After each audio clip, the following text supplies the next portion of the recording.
há uma mudança, não é regra, é que geralmente isso acontece. Então, entendam essas coisas que eu tenho falado como algo que geralmente acontece, tá bom? É normal haver uma variação, assim como é normal a gente também ter uma variação em outras populações, como adolescentes, idosos, enfim. Isso é algo que naturalmente acontece. Então, em mulheres, olha, geralmente a mulher para de menstruar por volta de X anos, mas é geralmente, não é regra. Tem mulheres que param antes, tem mulheres que param depois, certo? Só uma observação para vocês, para não acharem que é uma, que é uma regra, tá? O que mais?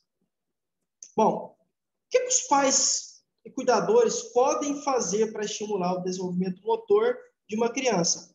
Obviamente, a ideia é que isso acontece tanto para idosos, quanto para crianças ou para qualquer outra população.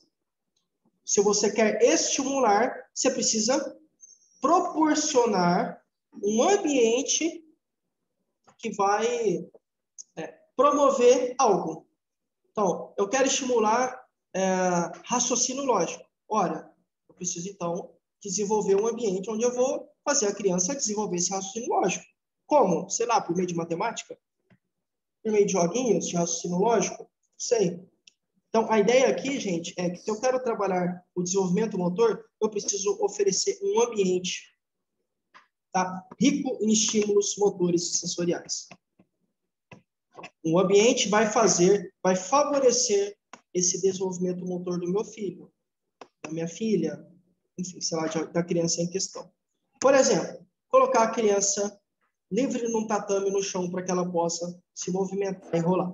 Minha irmã fazia isso com a minha sobrinha, super funcionou inicialmente. O que mais? Colocar a criança de barriga para baixo, quando ela estiver acordada, sob a sua supervisão. Porque de barriga para baixo ela sente. É diferente você sentir a nuca no colchão, é diferente do que você sentir o rosto. Então, a criança com a barriga para baixo, com o rosto no colchão, com o rosto no travesseiro, com o rosto no tapete, é diferente. Ela vai sentir, e aí isso vai estimular. Sempre sob sua supervisão, sob a supervisão dos pais, isso é uma questão lógica, né? Enfim. O que mais? Brincar com brinquedos próprios para a idade. Que idade é que essa criança tem? Os chocalhos, bichinhos de borracha, isso estimula a criança também. Principalmente quanto a tato, né? As sensações ao pegar. Se esse brinquedo emite sons, faz barulho, você consegue também trabalhar a sensação relacionada à audição. Então, imagina, a criança vê, a criança sente, muitas vezes cheira, brinquedinho pode ter cheiro, ouve e até coloca na boca, né? Vai sentir o gosto também, né? Acontece bastante. O que mais? Cantar músicas infantis, ler histórias. Você consegue construir uma relação com essa criança, né? E já vai estimulando também. Olha, imita o gatinho agora. E aí ela fica ali sobre o tapete, sobre o tatame, e aí vai imitar o gatinho. Isso é um estímulo para ela. Você mostra o gatinho no livro e mostra, pede para ela executar, para ela fazer como, tipo mímica, né? Bom, vamos falar então agora um pouquinho sobre esse desenvolvimento motor voltado. Lembra que eu falei sobre até os 12 anos? Falei do 0 até os 12 meses. Anos não, desculpa, 12 meses, né? Lá atrás. Do 0 aos 12 meses, eu falei que em média, por volta dos 12 meses, a criança já consegue andar livremente. Agora eu vou continuar. Então, parei no 12 meses, vou continuar a partir do 13º. Então, aos 13 meses de vida, ou idade, chamem como preferir, né? Como preferirem, vocês escolhem. Se a criança ainda não anda, com certeza ela já deve estar ensaiando os primeiros passinhos. Porque lembra que eu falei a gente falou sobre a variação? Então, se ela ainda não anda, ela vai começar a ensaiar, com certeza. Aos 14, é provável que ela já ande com segurança, mas ainda precisa de um apoio para se levantar. Sabe quando ela vai segurando a mamãe, segurando o papai, segurando a cadeira, no andador, no sofá, para conseguir se levantar? na mesa, né? Aos 15 meses, sobe uma escada engatinhando, põe-se em pé, sem qualquer apoio. Minha sobrinha fazia isso, subia a escada lá. Aos 16, caminha perfeitamente. Ó, caminha, senta e levanta quando quer. Controle, digamos assim, nesse sentido total, né? Livremente, consegue fazer sozinho. Explora o mundo de outra maneira, agora o seu olhar para as coisas, as pessoas vêm de uma nova perspectiva. Aos 17, já consegue subir e descer escadas, com o mesmo pé. Aos 18, marcha. Sua marcha, o que é marcha? Gente, é o caminhar, né? É se deslocar caminhando. Então, aos 18 meses, a sua marcha, o seu caminhar, seus passos, ganham velocidade e a criança começa a correr. 18 meses, 1 ano e meio, né? Então, com 1 ano e meio aproximadamente, a criança já começa a andar mais rapidamente e aí já começa a correr. Aos 19, agora com mais equilíbrio, além de correr, ela também pode andar para trás. Uma coisa é você correr, você consegue se deslocar para frente. Algo diferente é a criança andar de ré, né? Se deslocar, andar para trás. Doido isso, demais, né? Doido. Que legal, né, gente? Eu fico tocado, fico mexido com isso. Como que o nosso corpo é perfeito. Bom, aos 20, anda com muita facilidade, carregando objetos nas mãos. 20 meses, tá? 20 meses, já consegue andar com facilidade. Já tem controle, né? Inclusive, carrega brinquedinhos nas mãos. 21, pode correr carregando um objeto na mão. Tá? 22, salta com os 2 pés. 23, anda e corre fazendo mudanças de direção. E consegue frear abruptamente, consegue parar rápido, parar de repente. Sabe, tá correndo, de repente, para. E aos 24, consegue subir escada sem ajuda. 24, 2 anos, né? E aí isso, então, foi para mostrar para você que é fundamental, é essencial, é importantíssimo que a gente entenda essas mudanças. Então, o desenvolvimento infantil é fundamental. Você precisa verificar que existem características relacionadas a cada fase. Né? O Piaget divide em 4, 1, 2, 3 e 4.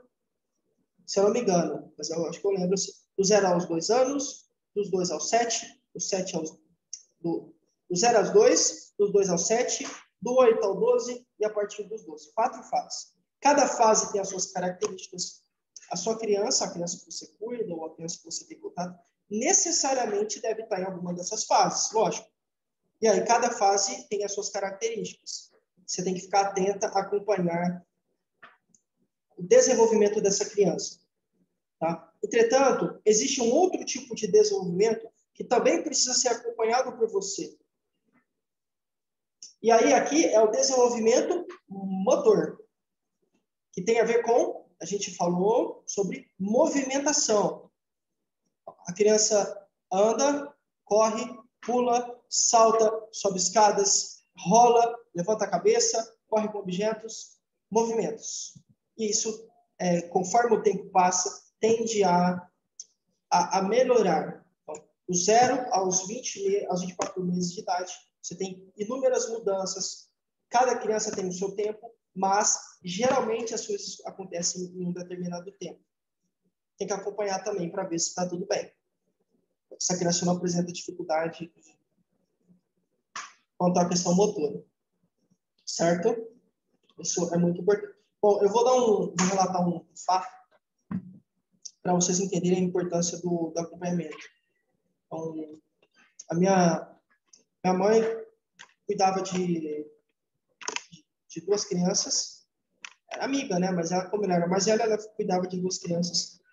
E aí, uma criança por volta dos 3 anos e meio,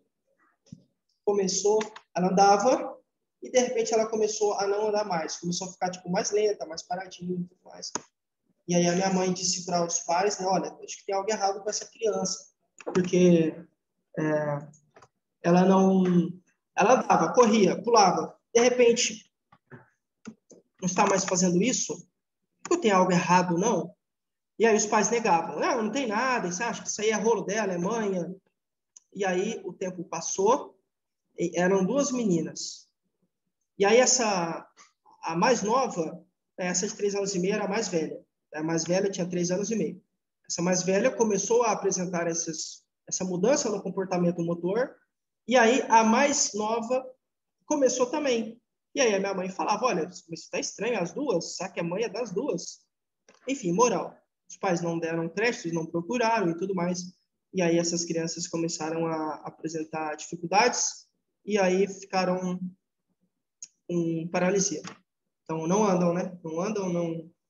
Hoje, aí morreram com 40 anos, 40 e pouquinho.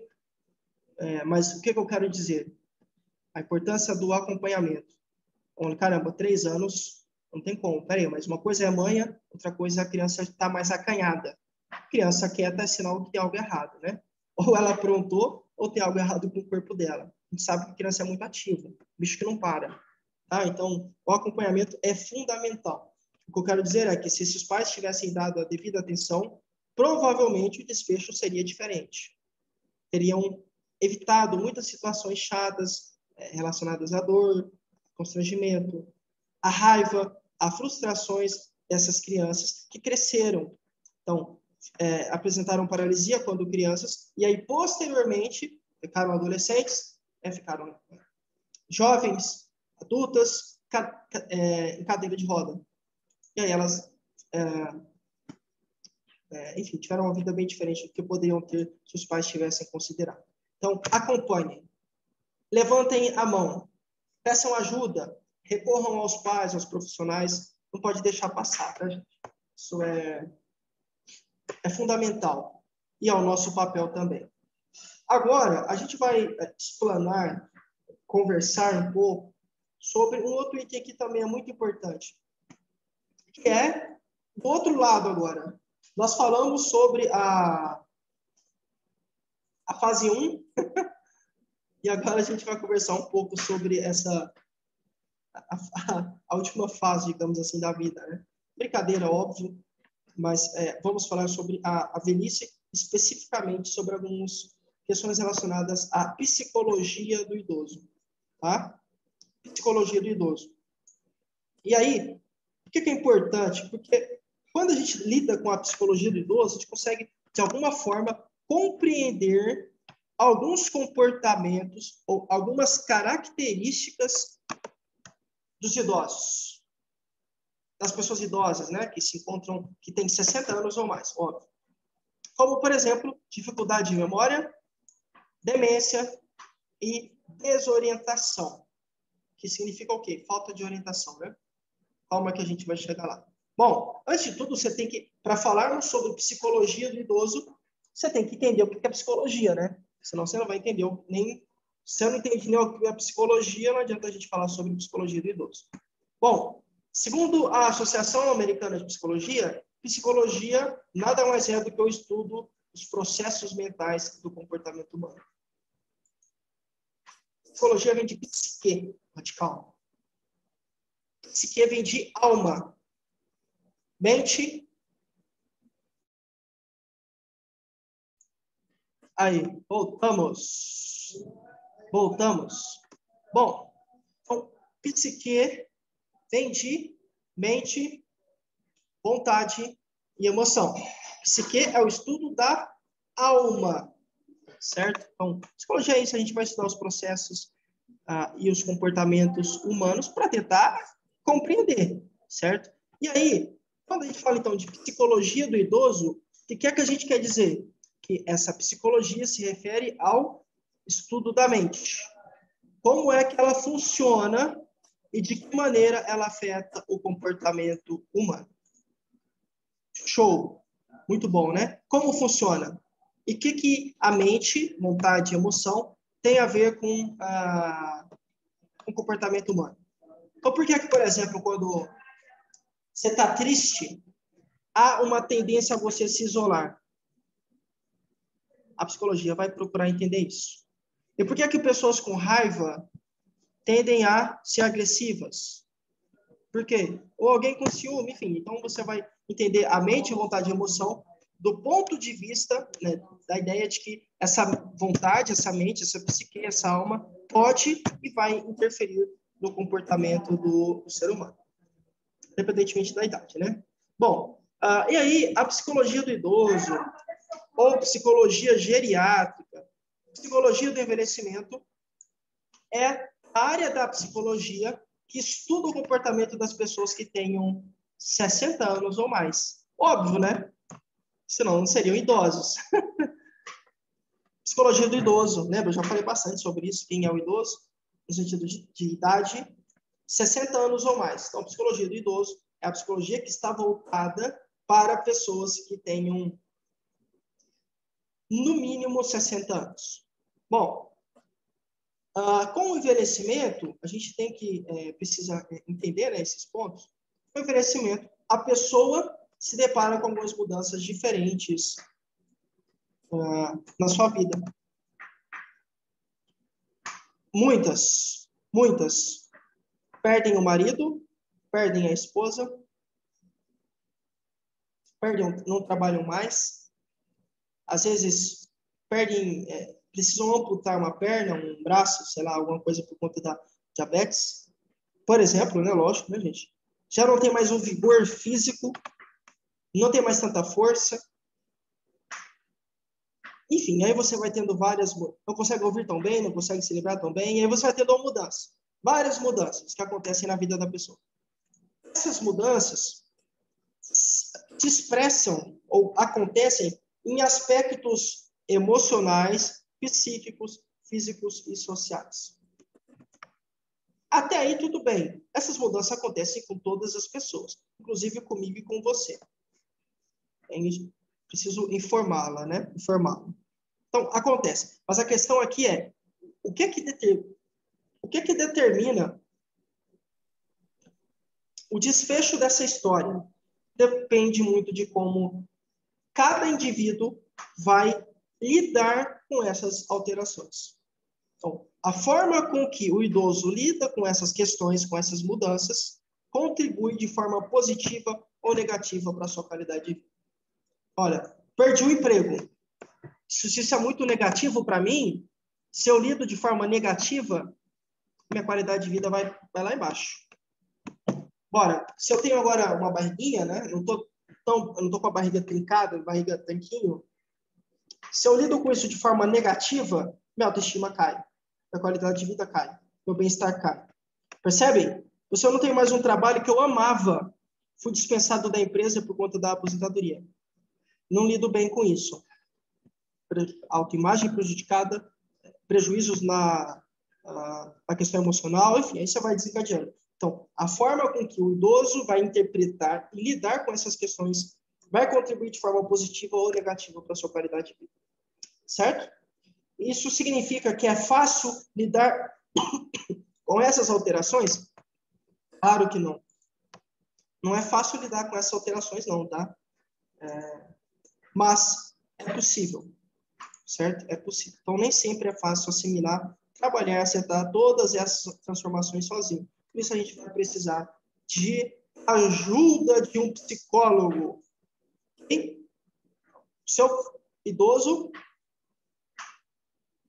a sua idosa, não estão isentos, livres de ter um problema psicológico, gente. Tá tudo bem. Nesses casos, para que consigam preservar a sua saúde mental, podem fazer psicoterapia. Podem e devem receber a ajuda de um psicólogo. Tá certo? Bom, os motivos que levam esses idosos para os consultórios são variados. Eu falei para você que existem muitas alterações, muitas modificações, muitas alterações na vida de um indivíduo que envelhece. O tempo passa, muitas coisas mudam, e aí várias coisas levam o idoso para o consultório com um psicólogo. Vamos ver alguns exemplos. Problemas de relacionamento. Problemas de relacionamento, importante. Episódios depressivos. Ansiedade. Processos de luto. perdi meu filho, perdi minha mãe, perdi meu esposo. Relacionamento familiar. Eu sou agredido financeiramente pelo meu filho. Ele pega dinheiro todo mês de mim. Ele fala que gastamos R$ 2.000, e aí ele pega R$ 1.000 da minha pensão, sendo que eu sei que a gente gastou no máximo 1.400. Ele pega dinheiro de mim. Ou ele me agride fisicamente, moralmente, psicologicamente, sei lá, sexualmente. Problemas familiares. Necessidade de adaptação ou reabilitação diante de uma doença. Fui diagnosticado com HIV. Eu era da farra, casado, né, um idoso casado, mas que vivia na farra, que se encontrava e se deitava com, sei lá, com outras mulheres, enfim, fora do casamento, contraiu uma doença, contraiu HIV. Vai ter que se adaptar. Vai ter que se adaptar. Amputou a perna por conta do diabetes. Tem que se adaptar. Então, está com osteoporose, uma doença que compromete os ossos, deixa os ossos bem mais sensíveis. Tem que se adaptar. Senão, tem que adaptar, inclusive, o ambiente onde esse idoso mora. Enfim. Então, mudanças de adaptação, ou até mesmo de reabilitação. Perdeu uma perna, perdeu um pé, por conta do diabetes, tem que se reabilitar. Como é que eu volto a andar agora? Como é que eu ando com o andador? Como é que eu utilizo uma muleta para andar? Uma bengala? Reabilitação. Perdi a minha esposa. Tenho que reabilitar minha vida.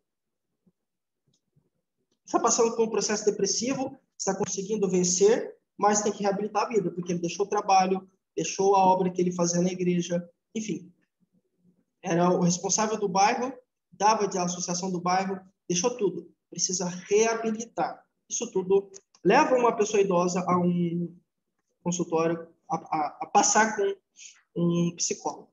Inclusive, eu acho fantástico. A psicologia, para mim, é brilhante, tá? Bom, é importante estimular os idosos a fazer atividades prazerosas. Aqui. Quem que vai fazer isso aqui? Você e eu. Nós dois. Cuidadores. Mas tem filho. Tem, é verdade. Mas você é cuidadora. Não, mas o filho não pode fazer? Pode. Mas o seu trabalho também é fazer. Você também tem que estimular. Atividades prazerosas. E como é que eu sei que é prazeroso? Aí você tem que investigar. Não é pelo que você acha, viu? Se você gosta de andar de esteira, gosta de andar de bicicleta, aquelas bicicletas de academia, né?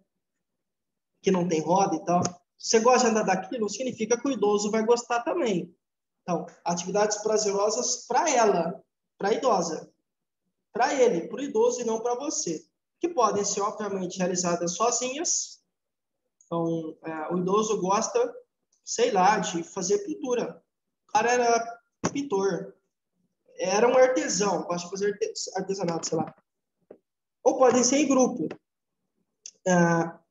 Ginástica, hidroginástica, que é a ginástica dentro d'água, né? Ginástica na piscina. Em grupo. É uma atividade grupal. Se grupal ou individual, você precisa estimular a atividade desse paciente. Nós precisamos. E, obviamente, que isso vai ajudar na manutenção da saúde física e mental, porque, como a gente falou no workshop, né, há uma relação estreita entre o aspecto físico e o aspecto mental, social, emocional da sua vida, tá? Ou muitas vezes o idoso vive de maneira isolada, seja em sua casa ou no ambiente externo. E esse isolamento contribui negativamente para o emocional do idoso. Tá? Por isso que a gente tem que se atentar, ficar ligado mesmo nisso aí. Por isso, a gente precisa, então, envolvê-lo novamente no convívio social. Olha, eu não gosto de frequentar almoço da família. Ah, por que não? Ah, porque eu tô com continência urinária, né? Faço xixi, nem sei quando eu vou fazer xixi, daí eu faço, e aí isso me constrange. É compreensível, lógico. Mas existem medidas alternativas. Você tem que encontrar uma forma de... Não, é importante que você vá ao almoço da família. Todos os seus netos estarão lá. Todos os seus filhos, suas filhas, noras, sei lá, genros, enfim.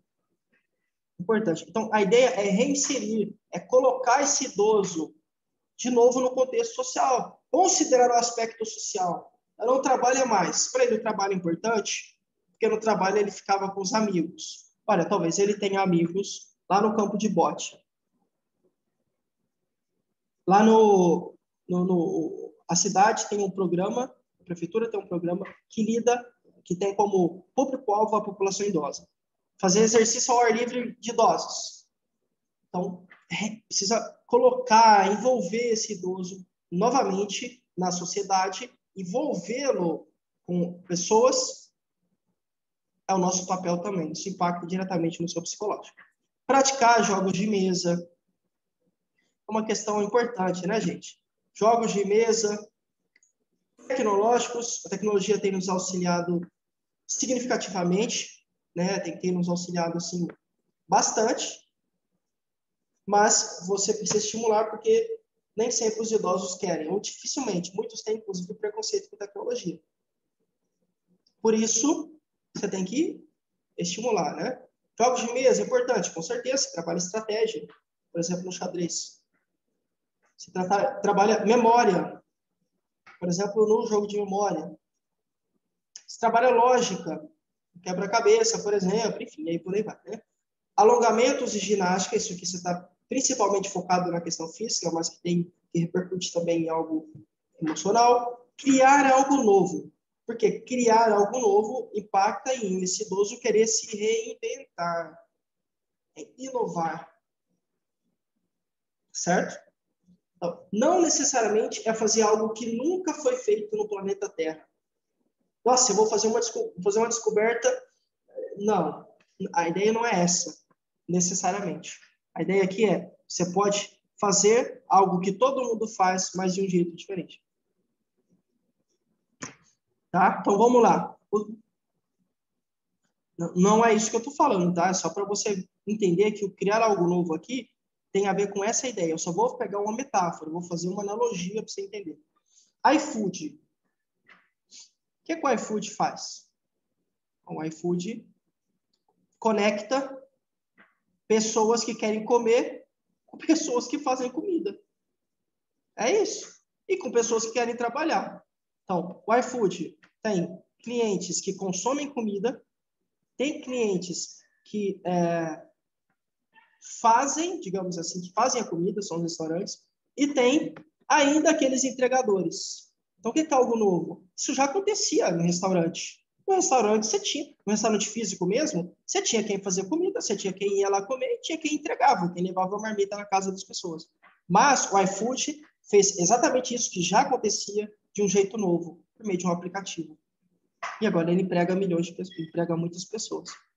Entendem? Então, o criar algo novo aqui não é necessariamente você descobrir a América, mas é você fazer, ou a pessoa fazer, algo que já existe, mas fazer de um jeito diferente. Então, escrever. Vou escrever com a mão esquerda.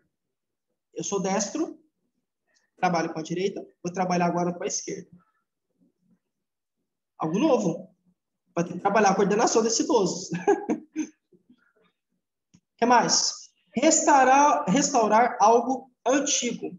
Isso aqui eu trabalhava com marcenaria, com meu pai, a gente fazia bastante isso. É muito gostoso. Você tem o antes e o depois. Fantástico. A sensação de reconhecimento que você tem é fantástica. Cuidar do jardim. Idosos tendem a gostar de plantas.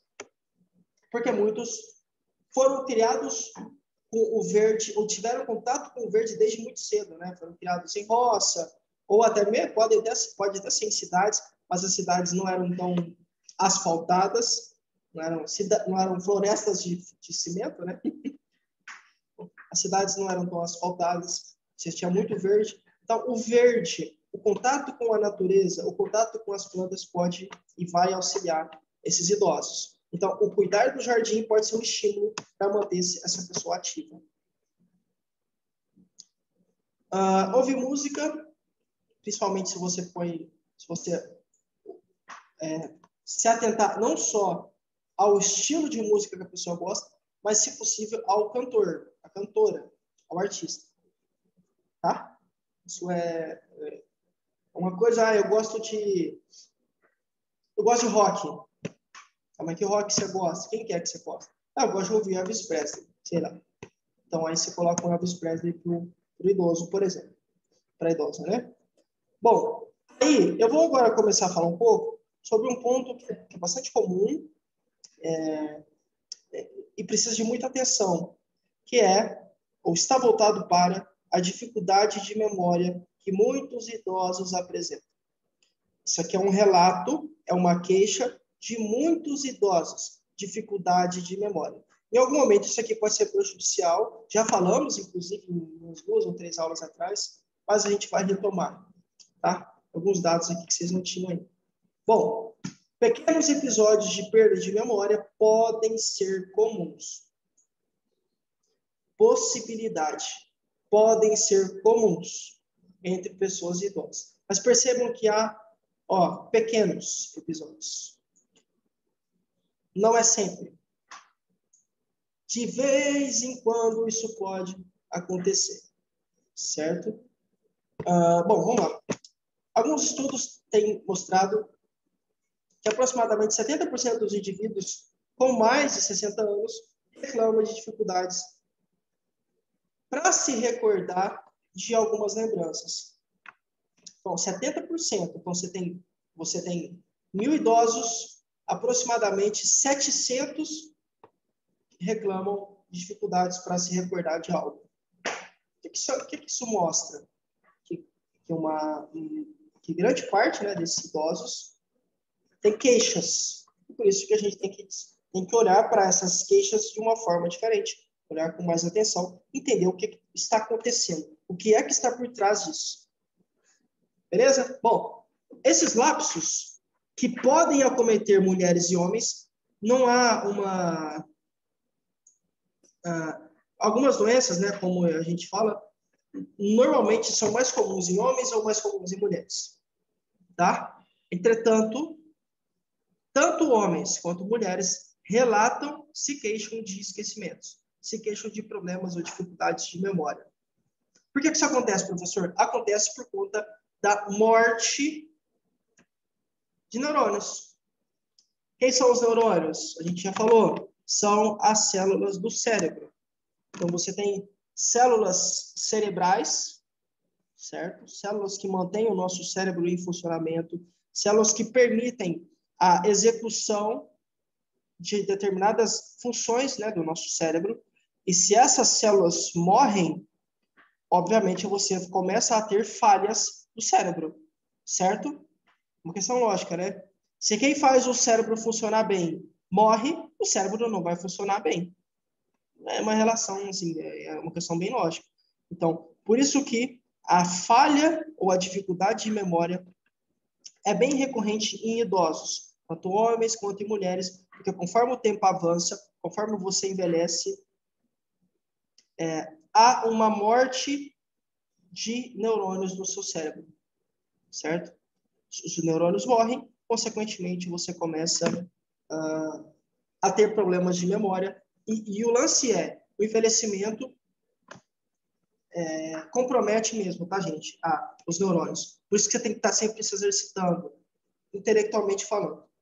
Há um comprometimento, há uma morte desses neurônios, principalmente na velhice. Então, de forma acentuada, de forma elevada, a morte dos neurônios acontece quando a gente é idoso, quando a gente é velho, tá? Isso trata-se de um processo natural, ou seja, é algo que acontece normalmente, tá? E aí eu coloquei a culpa, entre aspas, do próprio avanço da idade. Então, conforme o tempo passa, você tem alterações, eu falei no início dessa aula, e uma dessas alterações é justamente a morte dos neurônios. Embora não sejam frequentes, esses esquecimentos não devem atrapalhar as atividades diárias dos idosos. Aqui é o pulo do gato. O pulo do gato é isso aqui. Então, quando é que eu sei, isso eu já falei há umas 4 semanas, eu acho, por aí, alguma coisa assim. Quando é que eu sei que a dificuldade ou a limitação de memória do meu paciente vai trazer problemas? É fácil. Essa dificuldade de memória atrapalha nas atividades do dia a dia? Essas dificuldades de memória ou limitações têm um impacto negativo no dia a dia do idoso? Bom, vai. Ele esquece onde fica o banheiro? Esquece como é que coloca o sapato? Esquece como dá nó no sapato? Esquece como coloca a camisa? Esquece o que é um garfo, o que é uma faca? Esquece o que é água, para que a água serve? Esquece o que é o cabelo, onde usa o pente? Percebem? Coisas do dia a dia. Você tem que saber para que você usa o pente, para pentear o cabelo. Tem que saber onde está a escova de dente, tem que saber para que serve a escova. Questões do dia a dia. Se a memória, ou se esse prejuízo, essa limitação, dificuldade de memória do seu paciente influenciar nessas atividades básicas, atividades corriqueiras, né, atividades do dia a dia, aí a gente precisa investigar melhor essa situação para entender o que é, certo? Então, está esquecendo, dependendo da normal, como eu falei, né? Mas esses esquecimentos não podem, de forma alguma, atrapalhar as atividades do dia a dia do seu idoso. Bom, o que mais? Bom, mas o que fazer quando a perda de memória se torna uma dificuldade e passa a negativamente afetar o dia a dia do meu paciente, professor? Bom, se essa perda atrapalhar a rotina do idoso, prejudicando as suas atividades diárias, existe a chance de ser um processo inicial de uma doença degenerativa cerebral. Vou traduzir. Olha que coisa louca, né? Eu falei para você que naturalmente ocorre a morte dos neurônios conforme o tempo passa. Então, eu fico idoso, né? Vou ficando mais velho, e aí conforme o meu corpo vai envelhecendo, há também uma morte acentuada de neurônios durante a velhice, principalmente. Mas essa morte de neurônios causa, né, alguns esquecimentos, só que esses esquecimentos não podem influenciar o meu dia a dia. Se começam a influenciar, pode ser que eu tenha uma condição que é bem pior, que pode ser uma doença degenerativa, uma doença que vai destruindo o meu cérebro, comprometendo e afetando, prejudicando negativamente, lógico, todo o meu cérebro e as funções pelas quais ele é responsável. A linguagem. Eu só falo porque eu tenho um cérebro que sabe o que significa vocês. Eu só consigo falar, eu só consigo me expressar, eu só consigo trabalhar a linguagem por conta do meu cérebro. Se eu não tivesse cérebro, eu não conseguiria falar. Então, a linguagem também é uma função cerebral que precisa ser observada. É uma função cerebral que precisa ser preservada, mas que fica comprometida quando eu tenho uma doença degenerativa. A memória ficou comprometida, a minha atenção, a minha concentração, a minha orientação no espaço, onde eu estou, por que estou, que cidade é essa, que lugar é esse. A orientação espacial